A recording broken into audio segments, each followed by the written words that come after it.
Putra kang hangkang disusun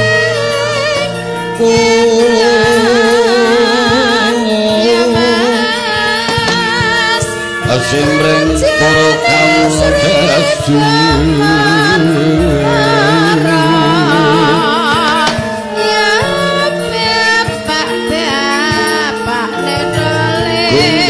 paring kono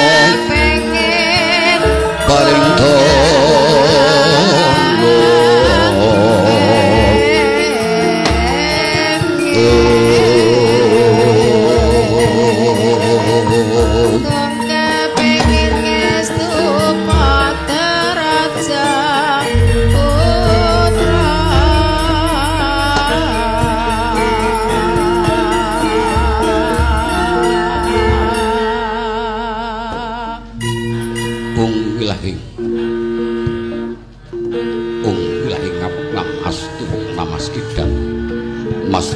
jagat karana Sirantandha kawisan bisana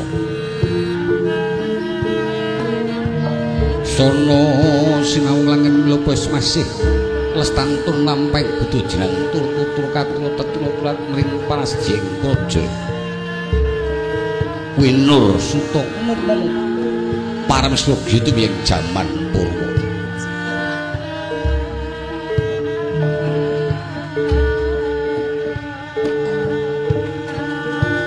Winar ditameng loto menggem kapuasaning Gupita rengging perlambang kang natumpa-tumpa Trenggang Dunamadawa panggung sang muring kota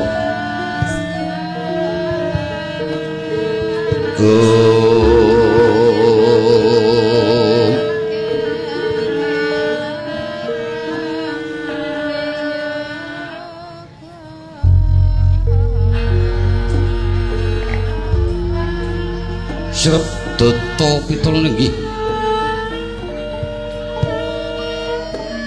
nagari punding ingkang Adidasa Kurwa ika wilahan siji luwih dasa 10 Purwa araning kawitan senajan gegambaran kathah para kawula kang pinter ngupadi nagari sewu nanging tanantu sadasa sadosan bisa ngatrekan kalih ananggih ingin kinaru purwakaning carita Ratu Adeging negari Ngastina ya senebat Kraton Gajahwuya ya Liman Benawi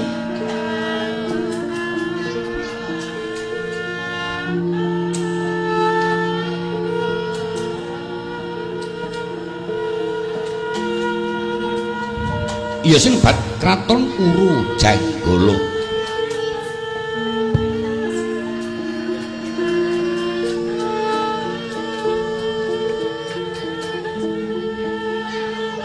Duwi nguni caritane Kraton Ngastina Kraton Pujan Kang Amujangga Kraton Ngastina pedhak turuning dewa ning pambukan sadurunge dumadi kraton wujudi watu sak gajah ingkang dumunung wonten sak pinggiring Kali Gangga mapane ana sak ngisoring kayu ingas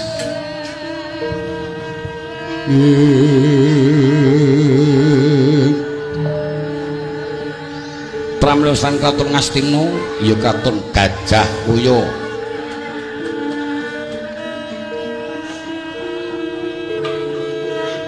Gunestan Kraton Uru Janggala sawya dumadi kraton yekti lamun ta kinepung dening wana Kurusetra Setrapura lan Kuru Manggala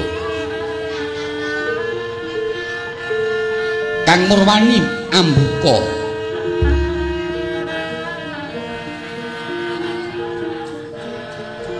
babat wana ing ajeng carita traing Jawata kang ajejuluk Prabu Dahyana Nalindra Purwaka kang nglenggahi negari Ngastina tegese Kang Amurwani amiwiti nglenggahi negari Ngastina saksurute Prabu Dahyana nurunaken Prabu Yaka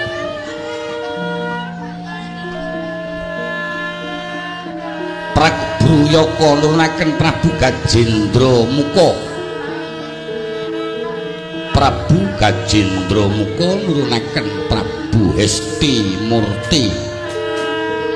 Prabu Hesti Murti nurunaken Prabu Puru. Prabu Puru nurunaken Prabu Kuru. Prabu Kuru nurunaken Prabu Sentanuraja.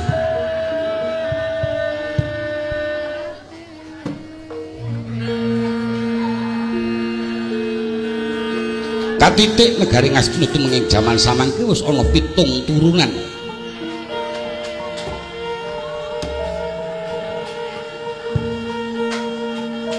Parandene masih tinggal lamunta negari Ngastina. Amawa Kumara sinebat lamunta agung panguwasane.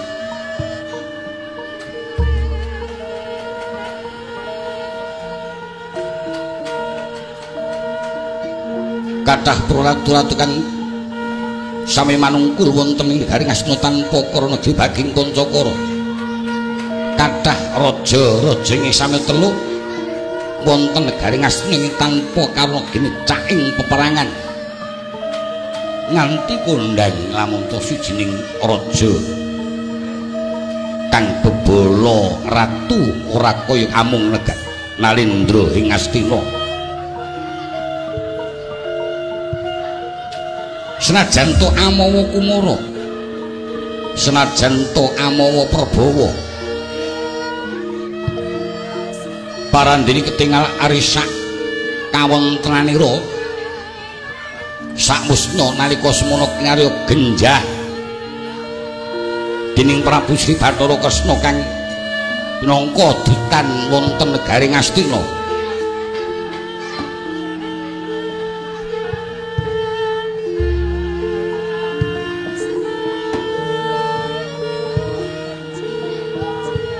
Kang nalika semanten Prabu Sri Bathara Kresna arsa den paeka dening para Kurawa satemah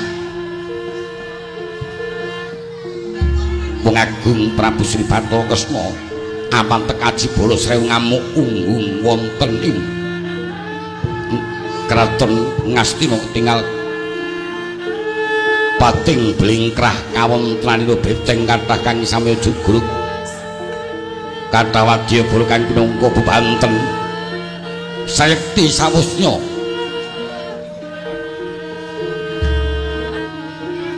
wong agung Prabu Sri Bathara Kresna mengker sangka ing negari Ngastina kekes jroning penggalih wong agung Ngastina dupi uninga pawarta lamunta ingkang rama Prabu Destarata tuwuning ibu Dewi Gendari Seda Sarimbit awit kabrukan beteng negari Ngastina.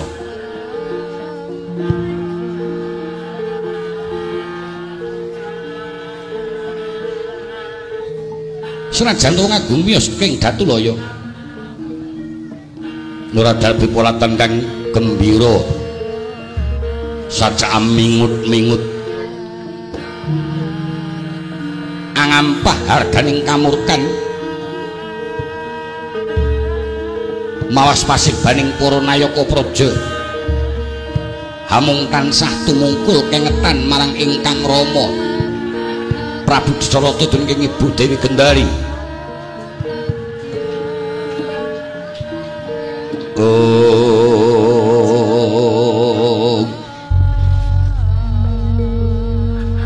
Sri Bumnata ing Astina Prabu Duryudana Lenggah Siniwaka kadhep marang sangyaning para nayaka ing mabukuh Radya Kantati harus sengkuni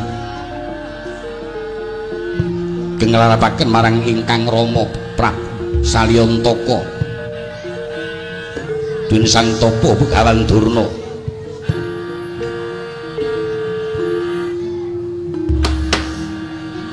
Sumrambah Sang Narpati Karna ing sagah pinangka senopati ning Kurawa. Raden Kartomarma kang kepareng atu marang sangjaning Panadya Barawira Braja Prawira Tama Nyutra.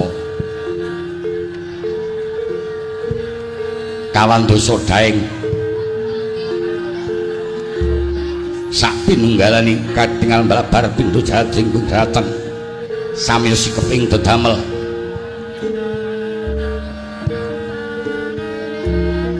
wis tinentu lamun to perang Baratayuda wis bakal bisa dumadi. Titiwanci wong ngarsum daring sabda kagiat padha sakala Purwadya Bala tanggap ing saswita sawanci nampi dawuh siaga ing dedamel pepet lapet pipit rampit ini samyuk marang swan Purwadya Bala uninga sabdaning nata geyongan sekpasibaning Purwadya Bala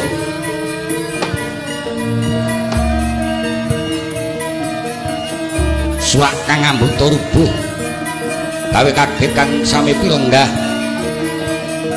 tetel lamun to Purwadya Bala siaga ing panca bakah cipta inggane Purwadya Bala kaliyan kanca mangseng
kasoran pacaring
Sredenon ing Basiwakan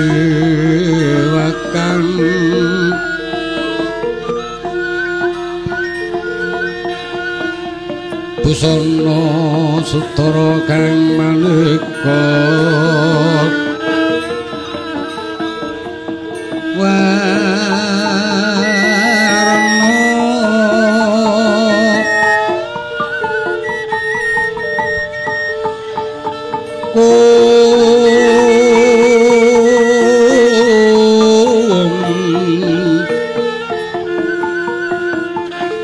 Sebagung puspiteng Udyana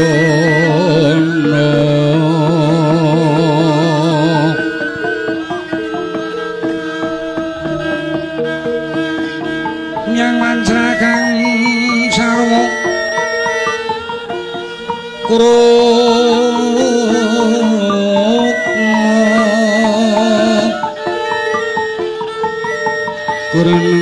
kang malik Narawata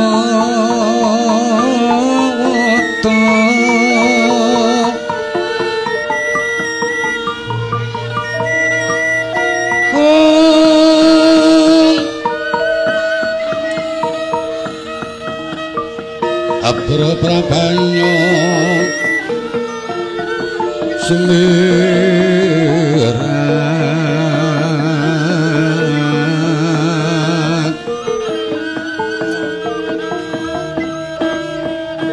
kenyaring teca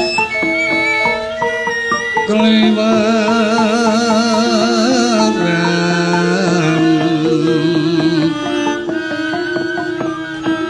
lere gelat sisring tade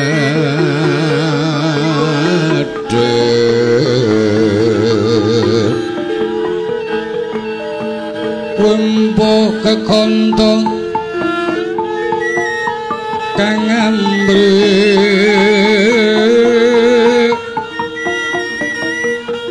minging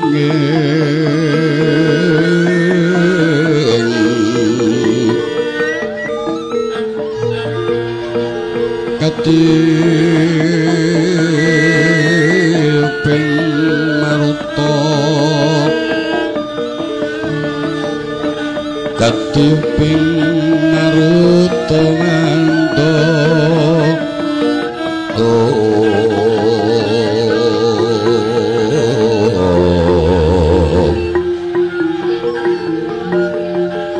Tanono kang kucing moraras ngepeke jroning pasewakan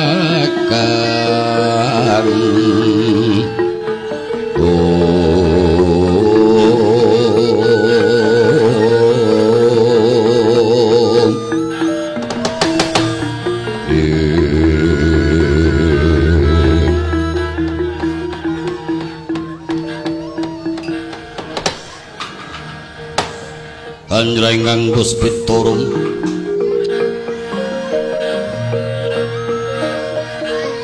kasiring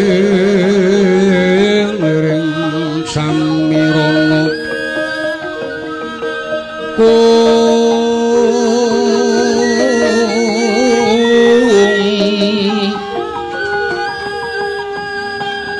sekar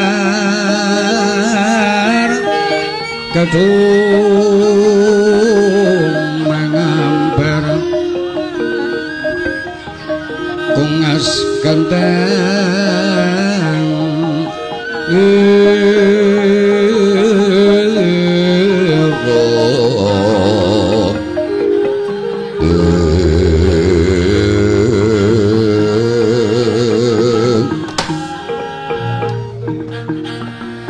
jagat dewa Bathara Kanjeng Rama Prabu Salya Rama kula sampun dados tiyang lola mboten anggadhahi tiyang sepuh Rama lan Ibu sampun dumugi ning seda lajeng kados pundi Kanjeng Rama nlongso manah kula dening saged amuktekaken dhateng tiyang sepuh kekalih Rama lan Ibu sampun mboten wonten Rama Prabu Salya. Nggih. Badya panjenenganipun Geduwung. Badya panjenenganipun anak Prabu Gegetun.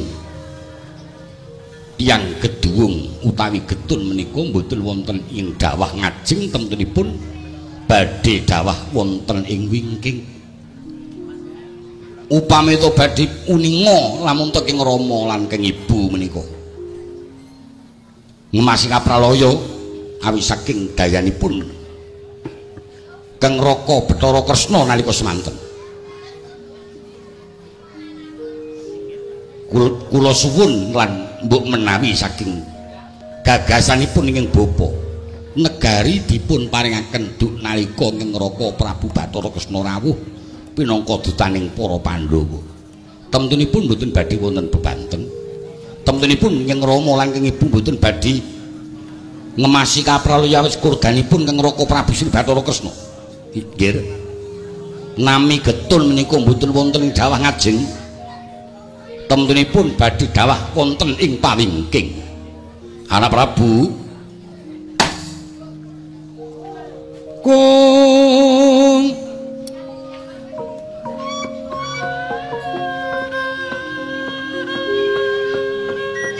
kono dandang sangka sabrang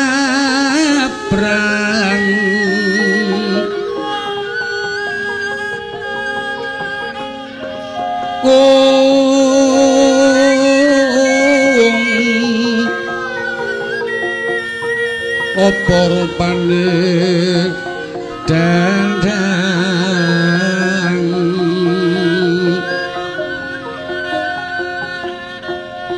laring dandang curika miwah bedang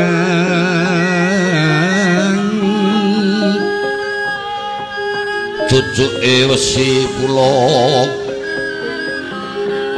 srani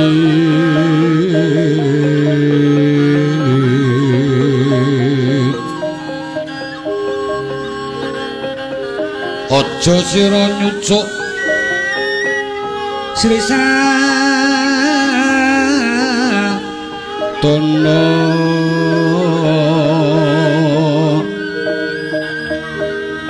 cucuken sarap sawane wong Sukerto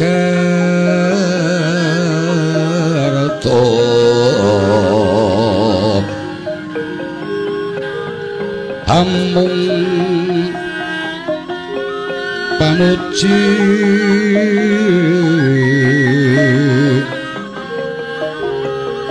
teguh rahayu wiyono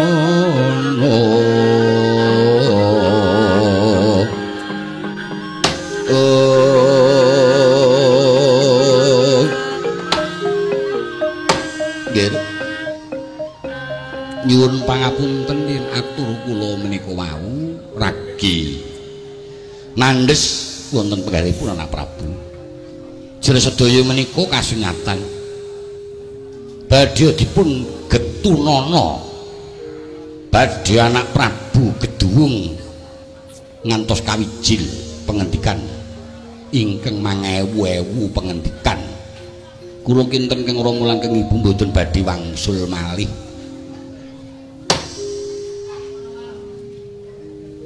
Nggih. Negari Ngastina sampun kelajeng risak.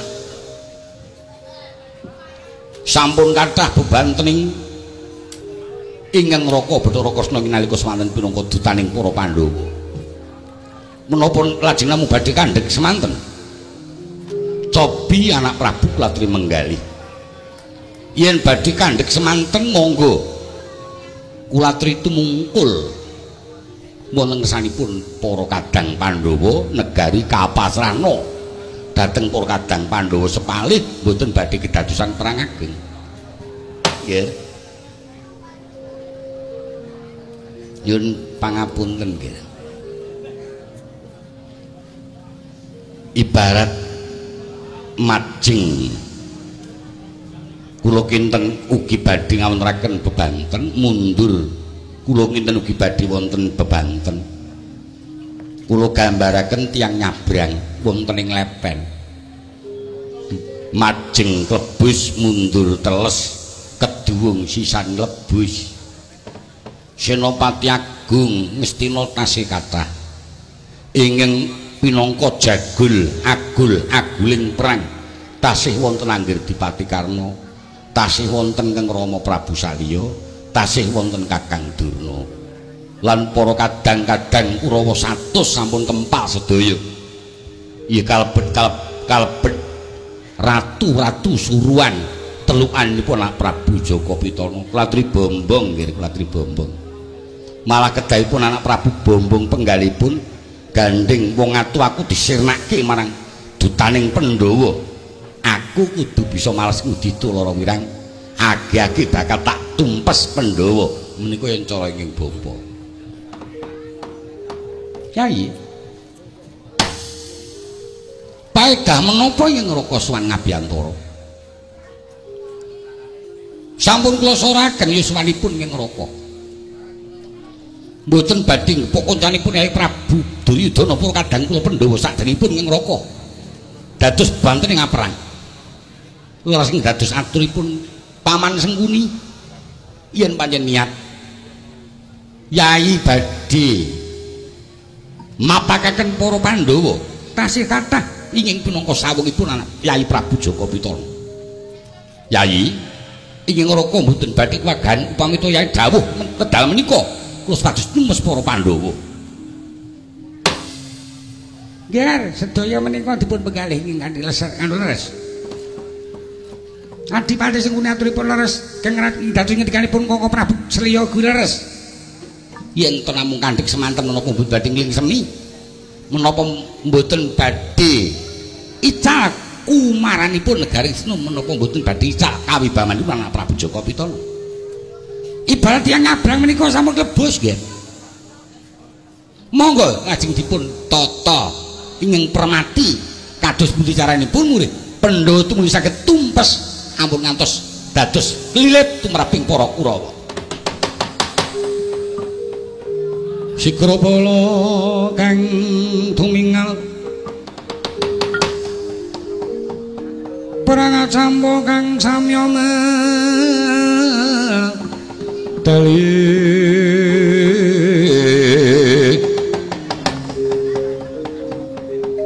glaradat wilating kota dayang kumangun cangdete bencang sangat ladinyo medali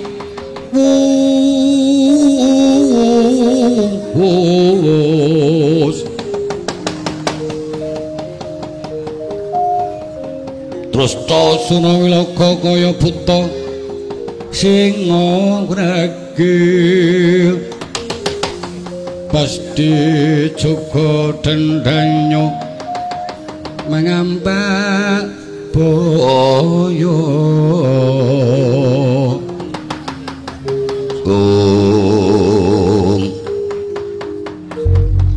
kedah dipun lajengaken Kanjeng Rama menika kula yen dipun lajengaken perang mengsah para Pandhawa wedal menika anak Prabu latu jengkar saking kraton kula trima kuwon wonten ing Bulupitu nggih pakon ing Sewuntana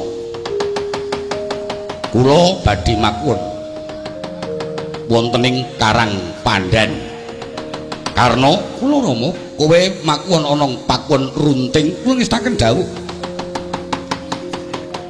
lajeng pun Senopati ingin pun lajengaken sinten kula ngonto-onto kepengin sanget nyumurupi kuwandaning para Pandhawa sampun samapta kok nggih para kadang-kadang paduka yen ngaten kula badhe boyongan wonten pakuwon Bulupitu nggih Sewuntana siagakna para Kurawa kula mathah kadang kula Windandini Narana Wrinda ing pinangka pepucuking ajurit mengsah para Pandhawa Kakang Durna klatri damel gerane ngaperang monggo tata-tata nata para Kurawa didadak saniki mawon dicini kula kanthi madal pasilah nggih Kakang Durna kula semagaken Kanjeng Rama anggenipun badhe lenggah wonten ing pakuwon ngestaken dawuh nyuwun pamit ing Bapa Ndarakel Widodo Kyai kula nyuwun pamit badhe damel pakuwon wonten ing Runting Ndarakel Widodo Koko Adipati karo nyemanggaken paman nata para Kurawa nyuwun pamit nggih atus-atus monggo Kakang Durna monggo dikula kanthi di sini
Manjing Datulaya pamit marang ingkang garwa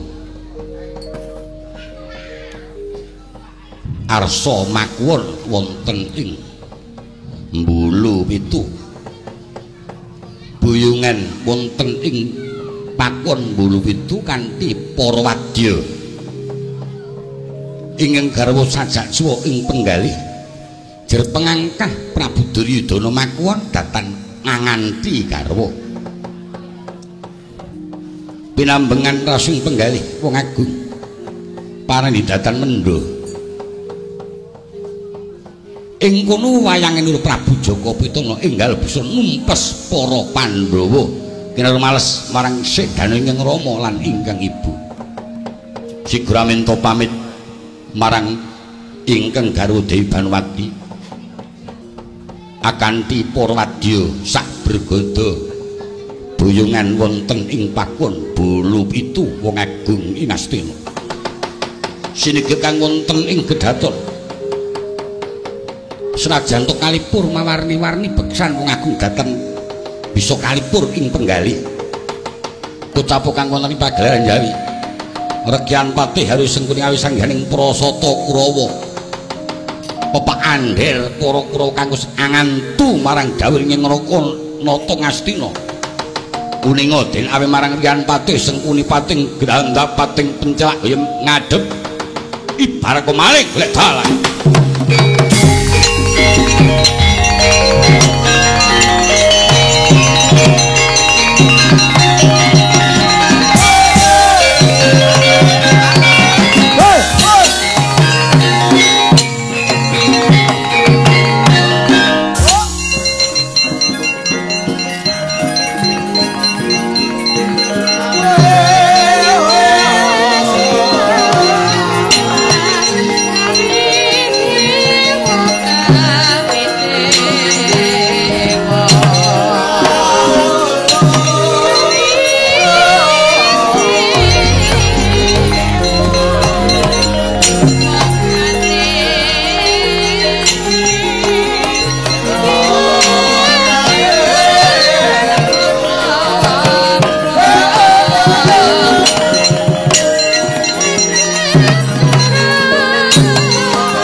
Prawadya Kusma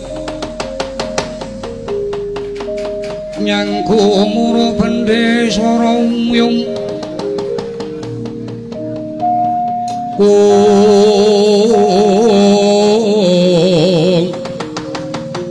kong penir mula mageter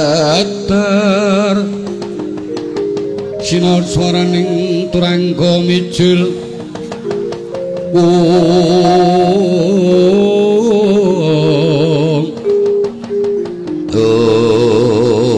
aman adung dawuh kula sila kepengin ajeng gandeng gase Werkudara paman jeng napa kula didadekke Senopati man kula nggih nyadong dawuh man kula kepengin tanding kalih Setyaki amargi kula dipun damel wirang rikala Kaka Prabu Bathara Kresna nduta wonten Ngastina sega sak meja tumplak ten awak kula mlayu dithotoli pitik kula ora lega ora lira mboten tanding kalih Setyaki ora lega ora lira nek ora iso ngrentengi ndase Setyaki nungso werta Kakang Durna kula dijuni sampun kempal sedaya malah nyadong anggenipun badhe nyuwun dados Senopati benjang menapa menika Dursasana Bulisrawa Windandini Narwenda Tartirtarata Kartomarma Citraksa Citraksi Citranggada Citrasena sapinggalipun sampun kempal sedaya yang kesing tak kandhani ya nggih Pak sing dirembuk ana setinggil ngarep ngenani anggone gegetun Raka Manggir Jaka Pitana merga Sudermamu seda sarimbit awis sangka kurdane rakamu Bathara Kresna nalika semana gegetun trenyuh susah dadi siji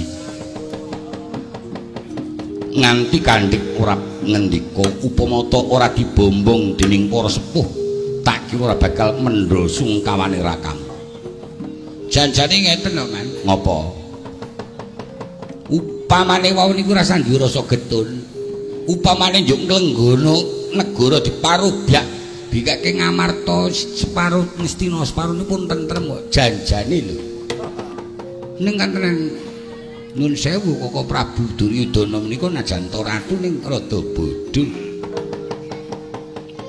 Nek Kurawane niku janjane kaya kula, kaya Kakang Dursasana sak pinunggalan niku sega pari wulu raja lele. Diliwet enak, didadekke napa-napa enak. Ning lawuhe sing elek. Lawuhe gorengan telek. Teleke sapa? Ha sampean niku kalih Paman Durna niku. Aku ki dudu telek ya. Intel. Malah munintil. Ora kok lambemu iso gambleng ngono ki karepmu kepiye? Lho, upamane sampean niku ora ngajani. Ora ngegungke angkara murkane ora ngukuwi tumraping negara Wisnu dulungke Pandhawa lung tentrem, mboten enten perang, yakin. Ning gandeng sing maeka Pandhawa niku sampeyan wit rikala dadu, rikala timbangan, rikala rebutan Lengatala, lak sing mrengkel sampeyan. Lah kimbuhan nika telek kucing nika. Njuk saya imbuh angkarane Kaka Prabu Jaka Pitana. Lha niku lho. Janjel asline mboten wonten telek kucing sampeyan. Telak agak memangan telak. Saiki kowe niatmu arep kepiye? Nek ora setuju ya wis, nar bali-bali ya. Urung sangoni kok kon mulih lho. Ajeng kula nggih oleh-oleh griya napa nek kula ra sangoni kok kon mulih. Lah kok sing ngakon menyang sapa mau? Ngerti nggone nusul to ya.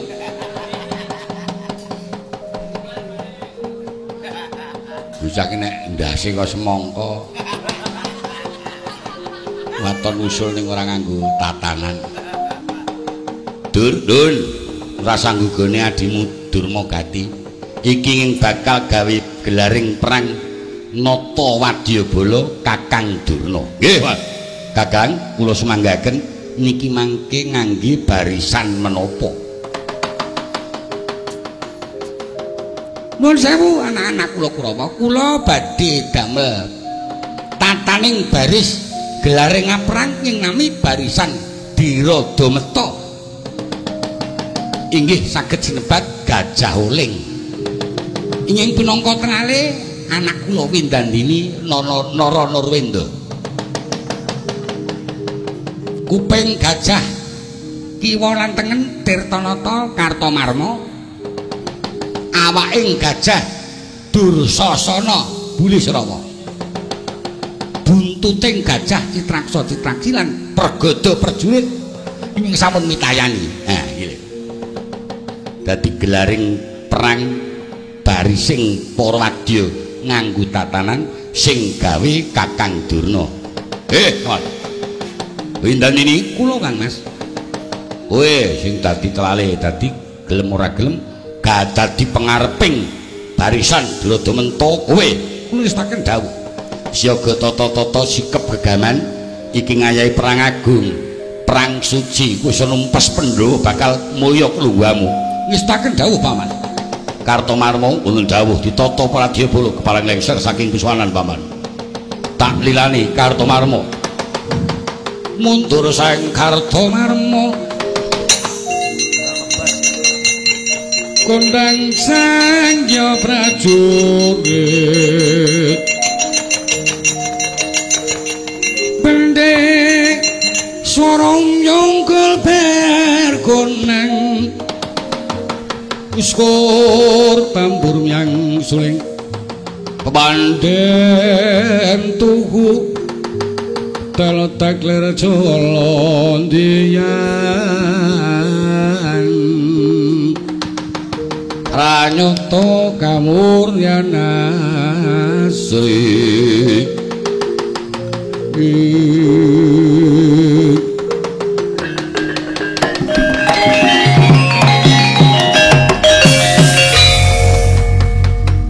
bocah prajurit lho iki kowe tata-tata Urawa dipacak barisan kang aran Diradameta ya Gajah Uling. Kowe mung supaya nderekake marang lakuning Urawa. Sikapa gegaman sing nggo gada jejer nggo gada nggo binti jejer nggo binti nggo pedhang jejer nggo pedhang. Sing nggo tumbak jejer nggo tumbak. Rawirawan ras malang-malang utung sing nggo jemparing jejer nggo jemparing sing nggo panah jejer nggo panah. Yen ana satya ngamarta jer pancen kuwi dadi mungsuh para Kurawa enggal tumulya cekelen yen perlu daden banten. Ayo dandan, ayo cok dandan. Lemu dandan iki piye kok suwi banget. Iketku ki sing tak gowo iki kleru to. Ha ikete sapa? Ketune anakku. Nek mah kaya cantrik Jana Loka nggo kedhu. Aku ora jejer karo kancaku sing lemu ndak ndene angka 10 gang. Nandi ya bareng kok ndadak bagusi. Ini nganggo topi ora sanggo kethu mah kaya tremo sing rupamu ki kok. Mau kethu barang. Ana prajurit kok kaya tromos iki ra eneng. Cangkemmu ora. Rambungan tak tapuk kowe. Wis ya Guru, wis. Sampun siaga Raden, guna tengara nuthuk bendini kaping 3, sepisan siaga kaping pindho tata-tata kaping 3 mangkat. Nah, guna turun bendemu. Mung. Jir. Mung jir. Mung. Ya apa bakul es kuwi, wah kurang ajar. Bakul es cerak prajurit nganti arep budal kene. Wis nyorampung.